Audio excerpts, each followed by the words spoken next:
Before I begin, I'd like to apologize for the first episode. I had recorded it in 180p resolution, but it was accidentally uploaded as 480p max. It was my mistake because I didn't specify what resolution to upload it to my editor, to the guy who owns the channel, and Piono, and he accidentally uploaded at 480p. But this episode won't make the same mistake. Now let's continue.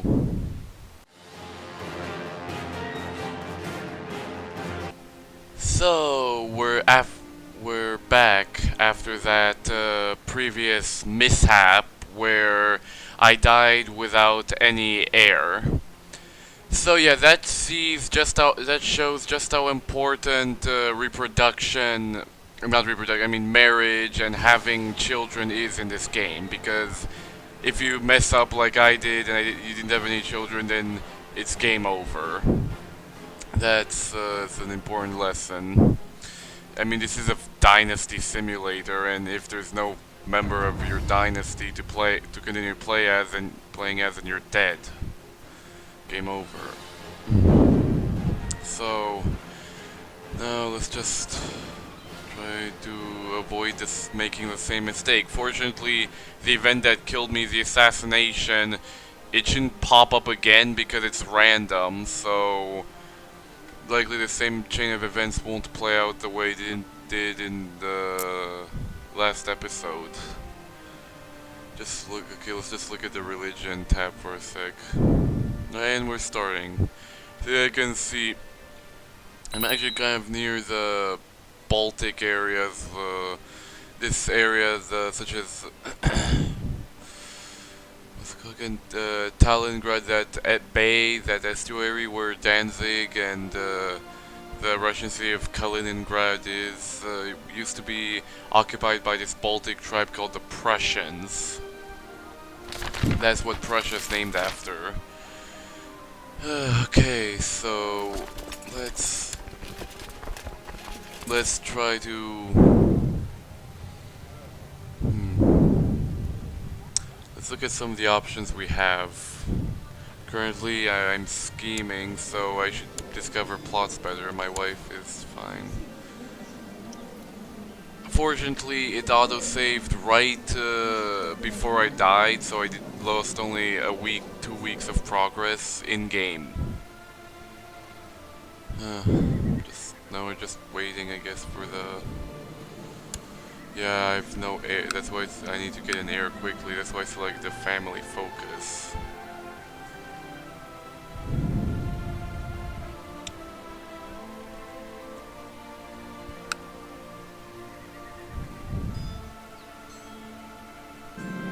Oh, the monument is finished. That gives me a bunch of prestige. Excellent. Now that's enough to prove the law like I did before I died in the last episode. Going to send it because I'm trying to buy over the favor of my council members by sending them gifts. So far we have no known plots. There's a bunch of decisions here, like worship the institution, which you can only do once every 10 years. I already picked my patron deity. Adopting feudalism requires, and not being a tribe requires you to have full tribal organization, a fully developed capital, and oh god, now somebody discovered a plot against my wife. But the good thing is that she's pregnant, so I may actually get an heir.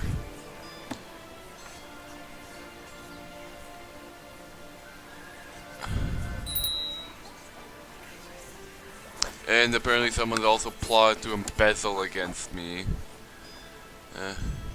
Don't need to imprison them, I can just... Good. They're not scheming against me anymore. And it turns out before my brother kicked the bucket, he was building this weaponsmith, which costs prestige. It's a building that costs prestige, it's tribal, and it gives you soldier. I think... No, it just gives you better better morale. And we also have a war modem, which temporarily increases the, yeah, this mod, historical immersion project, adds seasonal effects such as, and weather effects such as rainy, stormy weather, or war modem, or harsh winter. That it really adds to the immersion. I like it. Can't even go back to playing vanilla Crusader Kings 2. And also, it seems like somebody set up an anti-pope. Yeah, that happens all the time in this game. It's kind of ridiculous. And I'm just talking about it with my co-player, who I just found out his official title is, his official name, I guess he's known as Battle Fury. Oh, shoot, it's a daughter, that means she can't inherit. Sexist, I know, but that's so life was like in medieval times.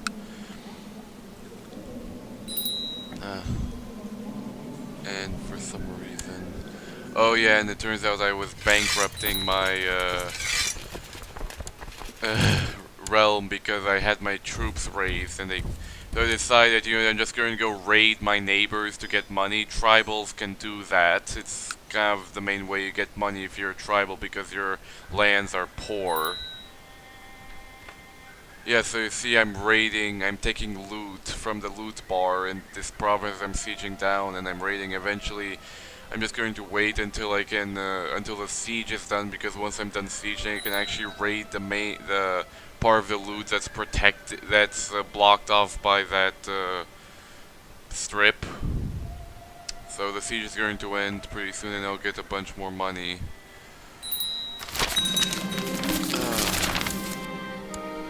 And now my character is known as a raider, even though he actually wasn't commanding. But oh, now some people some people are trying to build a city, but this long event chain. But there's an event that's slowed down progress.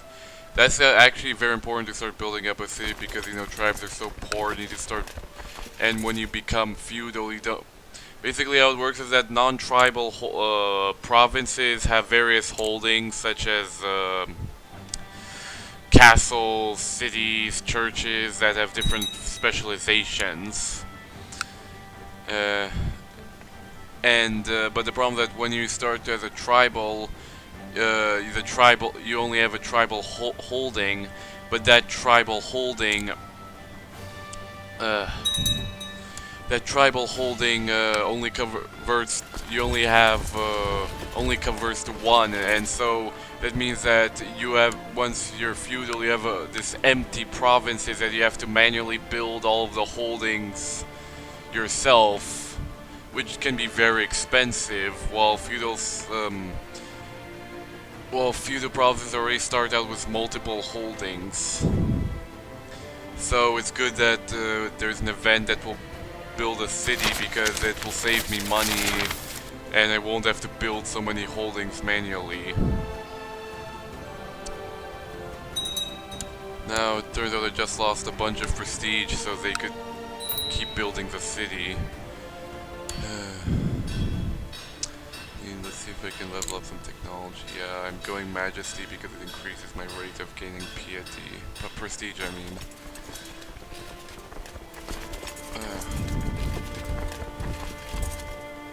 Going to raise a bit more. Yeah, you see I got I have a surplus of 28 gold. Probably a bit more because I have to spend money every month to pay my troops, so probably got even more overall. So now I'm just trying to see how wealthy the Prussian provinces are, but the problem is that they probably have a very high fort level. They're pretty heavily fortified and I can't siege them down. And if you can't siege them down, then it takes forever to collect the loot that isn't protected by the holdings. So yeah, as you can see, the Kingdom of Lithuania starts out including Prussia.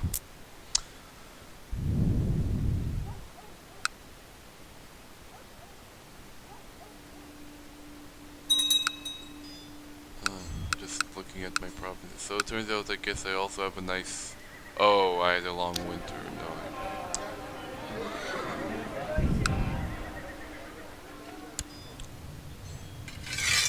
Let's just go train them some more troops. That increases the rate at which a province recovers its levy pool, and also gives you more levies in a province. So, and since I'm such a small duchy, it's helpful to live in my capital. Now I'm also improving my technology a bit more. As you can see, I'm studying from Constantinople, and I'm also a duke, so I get technology points for free. Oh. Damn it, the option to hold a Jarillo festival ended right as I was about to click it. Yeah, that festival decision is tied to the time of year. I mean, well, I kind of desperate for sun, so then I just remembered that I can take concubines because I'm a tribal, so, and that's very good for getting heirs. Yeah, so I thought maybe I could take a concubine from someone who's in prison. Okay, and now I'm just looking for concubines.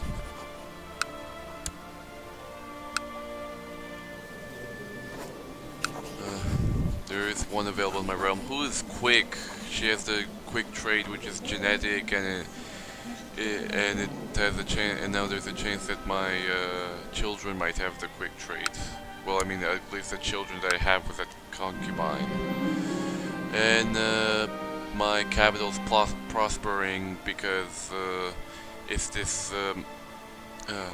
Just forget this event. So, prosperity is this system where if you focus on developing your counties and they're not raided, they eventually prosper.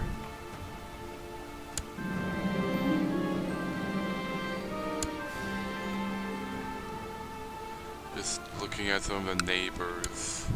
Oh, another good concubine trade. She's keen-eyed, I think, from the bracelets.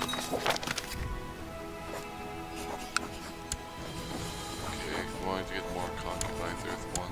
I think I'm at my concubine limit though, but I did get one good traits. So yeah, now let's just look at my co-player Battle Fury. So apparently the Byzantine Empire is attacking the Islamic Abbasid Caliphate. It's, as you can see, it's this pretty large blob. This green blob on the map, Al-Abbasi, and for some reason Palestine is free. No, it's fled. I don't know. Oh,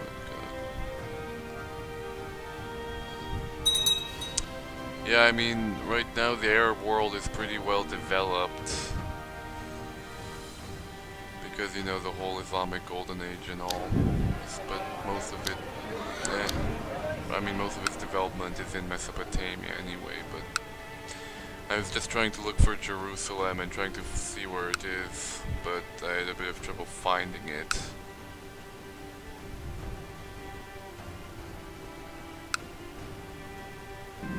Oh, I think my wife is pregnant again. Let's see if I can get a son this time.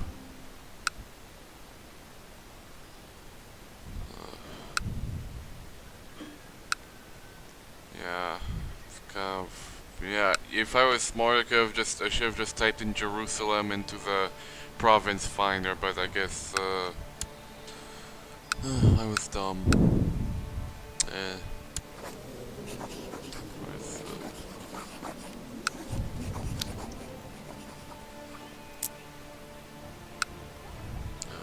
Yeah, so you can see there's that prospering modifier on my county. Eventually, if you prosper enough, you can actually gain new holding slots. And there's a bunch of other special holdings like hospitals that you can build. Anyway, I'm going to build a hill fort, which will, in my capital, which will improve my fort level and levies.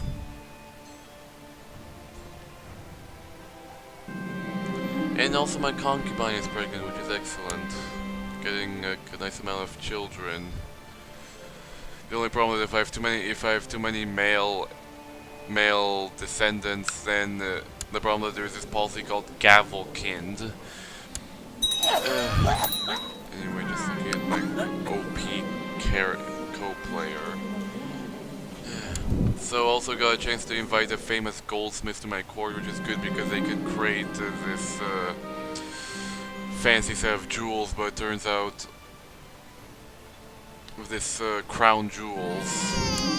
But I just ignore it. But anyway, I have an heir, which is really important. Unfortunately, my heir was born sickly. The good thing is I have a court physician who could treat and oh god, Gerald. That reminds me of the protagonist from The Witcher. It's especially relevant because The Witcher is a Polish series. So.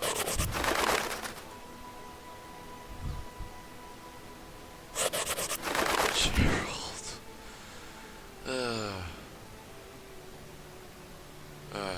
Poland.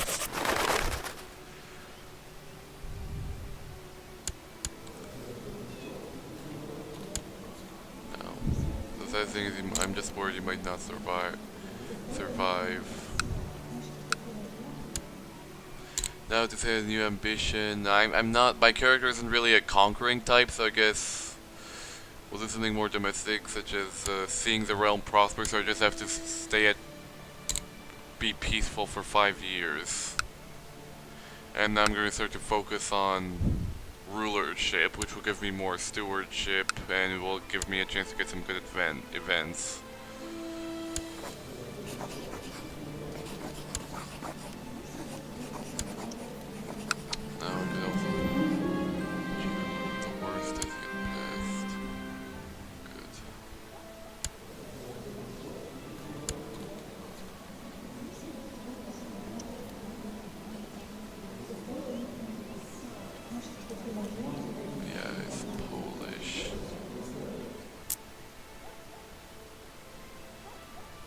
So you can see the Moravskis, I think that refers to the Slovak, and you have the Czechs, then you have all these German cultures. The Arpitians, I think that's the Romansh, up in Switzerland.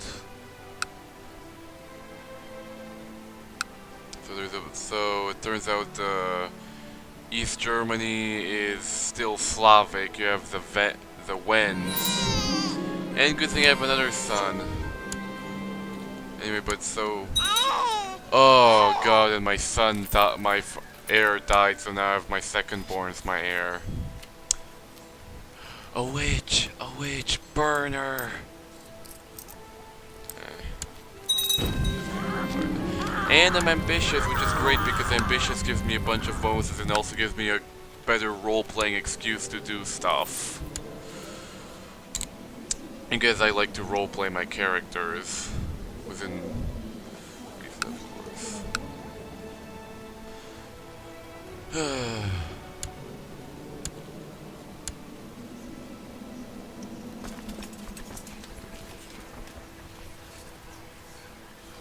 Still can't hold a Gyrillo festival, I keep forgetting, even though I should start to do it because it gives me a slight prosperity bonus. Oh, and the hill fort is done. Okay.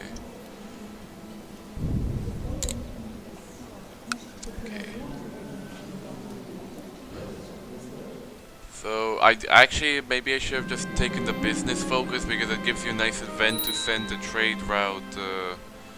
Anyway, it turns out somebody wants to help build a temple, and I said yes. And it's time to worship the ancestors again. I wonder, of course I'll choose prosperity and growth.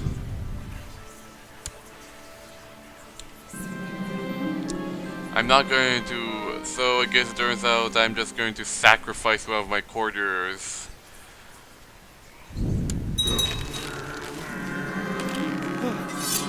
Ugh, creepy. I didn't even know the pagans sacrificed people to their ancestors. Maybe this is just some fictional gameplay thing, but.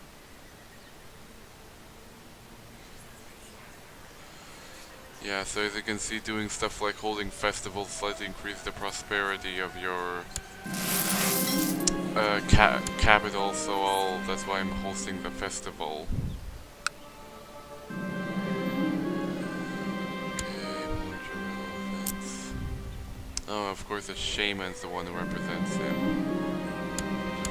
Oh, sorry, I kind of skip through this event stuff because, you know, it's multiplayer and time passing, I don't want to miss stuff. Oh, yeah, got more prestige and piety. And of course some raiders came. Good thing is I can just raise my levies and eliminate them. Yeah, raiding is a aspect of life if you're in a tribal area. It's kind of unfortunate. That's why I want to become feudal and get a better army. Because right now the only so I could end this raiding once and for all. Then of course if I'm feudal I can also get access to heavy infantry and heavy cavalry, very powerful units. You know, just think knights in armor and. Well, now I just have a bunch of axe-wielding, so I could change my patron deity, but I don't want to because I'm fine like this. And there's even more witches. I'm feeling it's kind of ridiculous because I'm playing as a pagan, so why do I care so much about witches? Well, I mean, probably believing witchcraft came from pagan tradition. Oh no.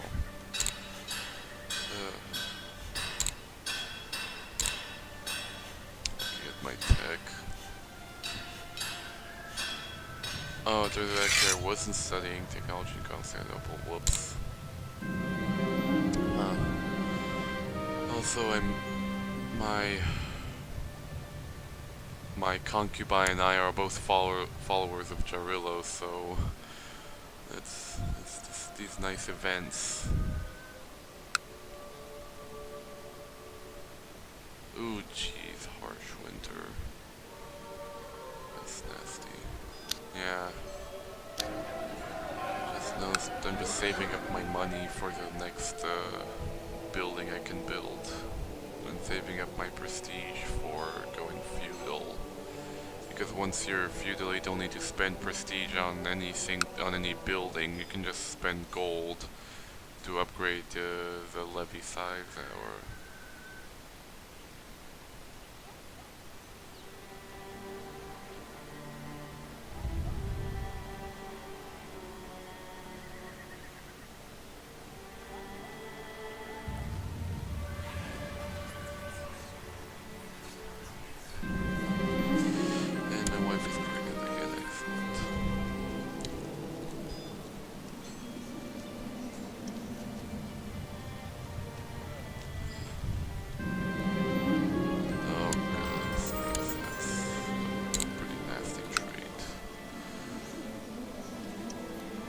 So it turns out you can only change your focus every 5 years, so I have to wait about another year or so before I can change my focus.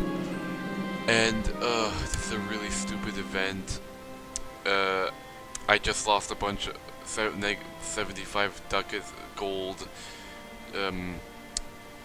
just because apparently my treasurer was embezzling from me, but it's kind of ridiculous. I went into the negative. That's not how embezzlement works. You don't suddenly find yourself in the negative just because someone wasn't giving you all your your tax income. So that's kind of weird. Yeah, I actually played on that island province in Estonia in a private campaign. I became a merchant republic. So, wow, the Holy Roman Empire expanded into in Germany. No, technically now it's called East Francia. No, Francia, yeah. It expanded all the way into Italy.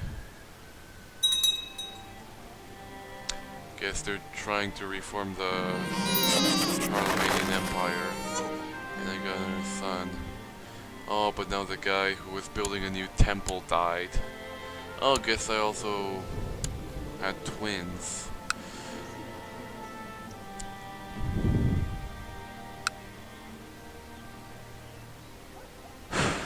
Yeah, my friend, my co-player is commenting, the Carlings, or the Charlemagnian dynasty, Carolinginian dynasty, I mean, are this dynasty that's infamous in this start date because they control all of almost all of the highest level kingdoms in Western Europe.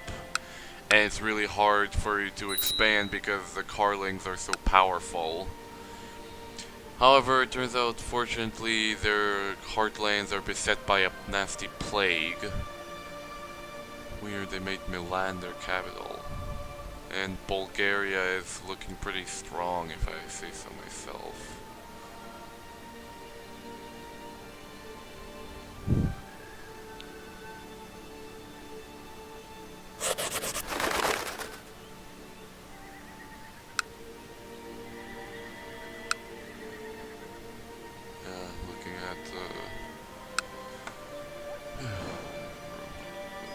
What it would be eventually become the heartlands of Romania.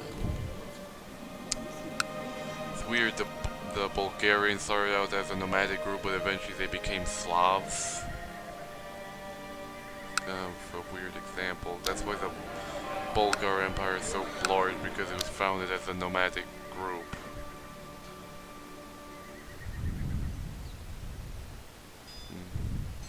I was deliberating on building the lower level buildings in my other provinces, but I'm just going to focus my development on my capital, because then that will make me be able to feudalize faster. So now that I can switch my focus to business, it can give me this nice event where I can go on this trade expedition, and if it's successful, you can found a trade route that gives you lots of money. Even though it doesn't really scale, it doesn't really track where it actually goes to, and so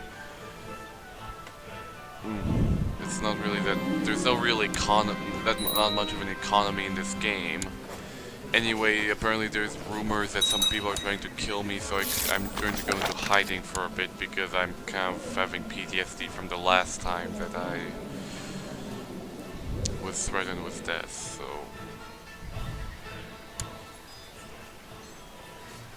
Looking at decisions, there's nothing interesting though. However, somebody is plotting to discredit my, I don't know, that's Polish title for a council member. Anyway, my steward is improving infrastructure, is doing these events that will improve the prosperity of my crown-focused province. Well, no, it can also improve the prosperity of the other provinces, but it's mostly your crown-focused province, which is my capital.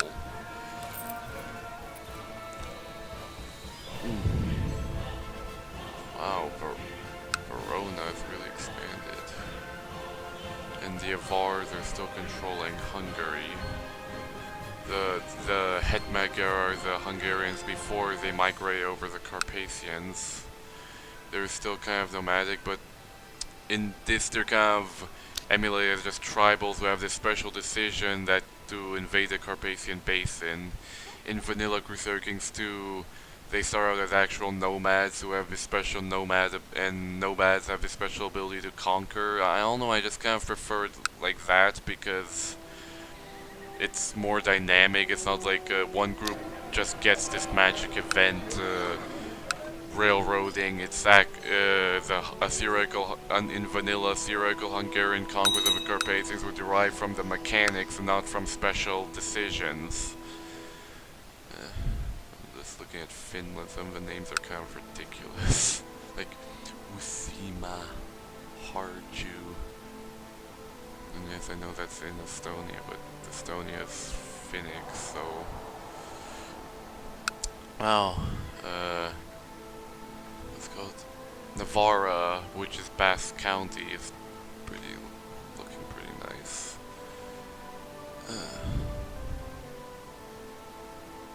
The Islamic Caliphate in Cordoba is still pretty strong in the Iberian Peninsula, though. I mean, it is the 1800s.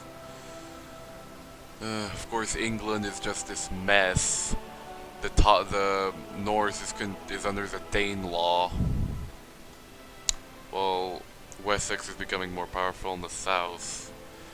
I don't know, maybe they'll end up replicating the historical outcomes. Anyway, now my realm prospered, so that gave me some prestige, I think. No offensive years. You'll face a penalty. Yeah, there's a bunch of decisions. Oh, good. My other counties are now prospering as well.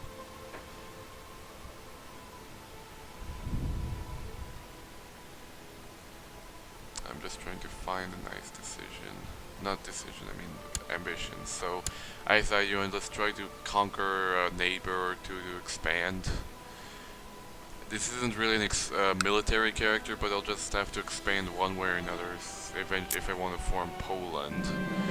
But I want to only expand in regions where I can form a duchy title.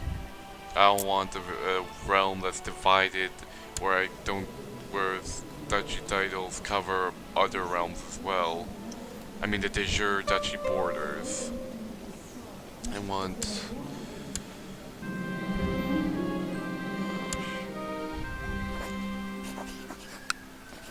I'm just looking for a weak neighbor who I could conquer.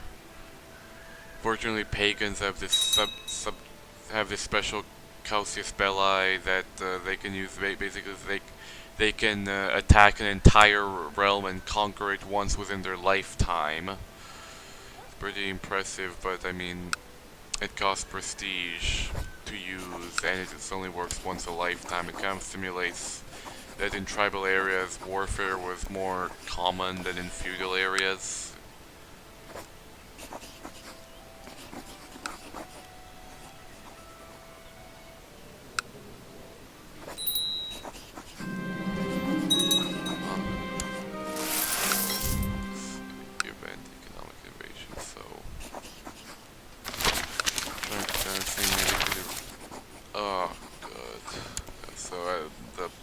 Trying to build a city that increased unrest. There's a nasty event. Let's look at some of the provinces. So my chancellor is dead.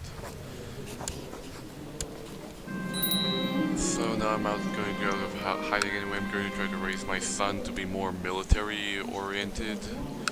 I mean, he's my heir, and I kind of want my next ruler to be expansionistic. I want him to be able to form the Kingdom of Poland. So, but anyway, now I'm just going to subjugate my enemy. And he actually has a pretty small army, and I have a good general, so I can just kind of just attack him.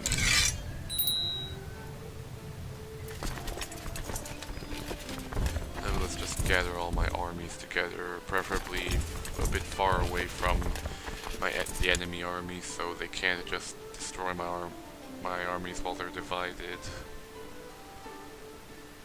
Oh god, and it turns out my co-player has this really OP heir as well. I also have another opportunity to expand my capital even more by upgrading the market town. Give me more money. Money is important if you're tribal, because you don't get much of it.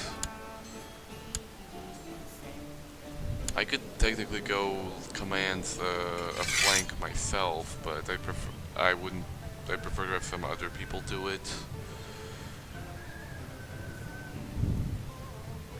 Turns out some of my commanders were busy my council doing jobs, so I have to get them off their jobs before they can lead armies. Kind of makes sense.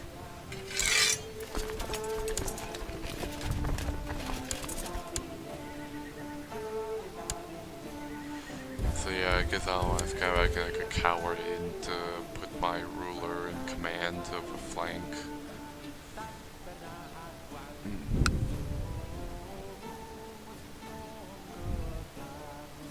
Okay, just sieging down this province.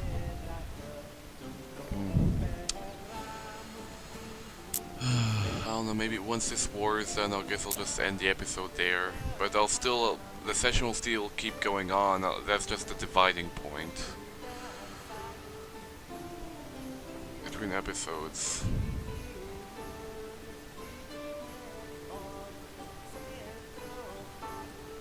I'll need to pick a patron deity, I already have one, deity.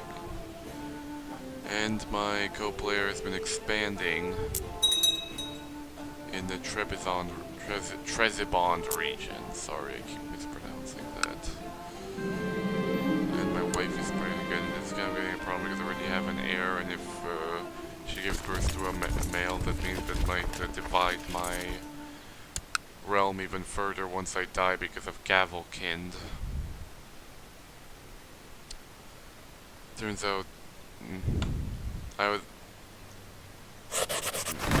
just asking me if he could actually become the ruler, get the King of Trebizond title, but that's not allowed due to the specific rules of the Byzantine Empire. The Byzantine Empire has a special imperial government. It doesn't exactly act like a feudal realm.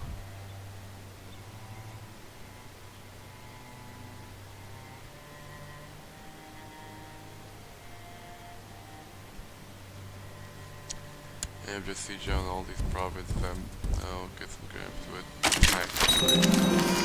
Oh, just a bunch of stuff happened. Anyway, the new city's finally done. That's great, except I prefer to build a city in my capital. Oh, geez, more event spam.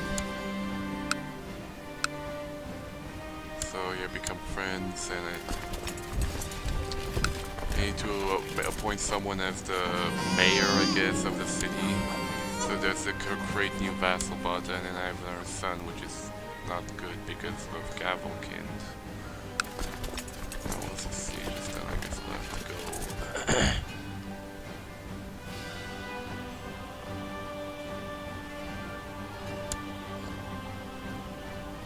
I have to go and break that guy's siege. Oh, well, I wasn't able to get there in time, but it won't take that long to siege it again. Honestly, this is how a battle looks like. There's this whole tactics system. There's this whole battle phase system.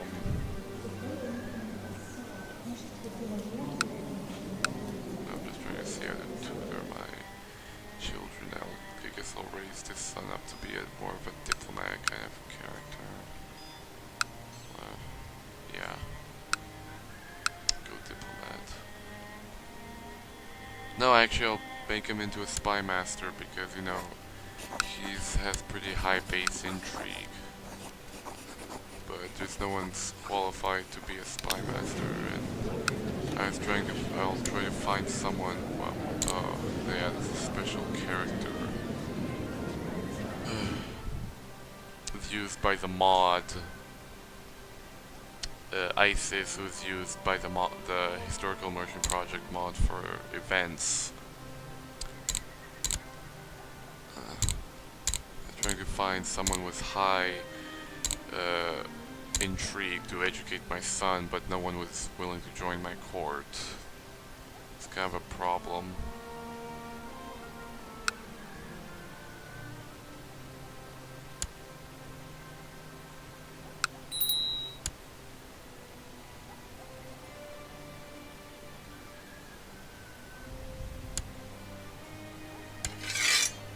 So now this war is over, I get his entire realm, even though now he's a vassal of mine, which is worrying.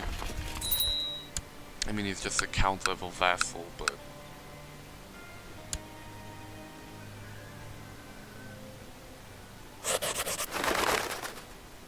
So yeah, now Masovia has expanded into the core of Poland. Ivan controlled Krakow, which was a historical capital of Poland during the early modern age. I was just trying to educate my daughter as well. Turns out this daughter will be educated in the ways of stewardship by me. Oh. Oh, and it turns out the Carlings, some weird inheritance just made the map look really ugly. Nasty border gore there. Don't know why the win a war ambition. Okay, and with that now I'll just choose a new ambition and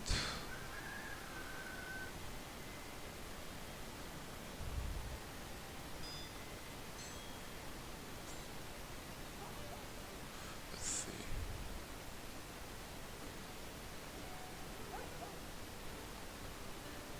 Trying to find a good one.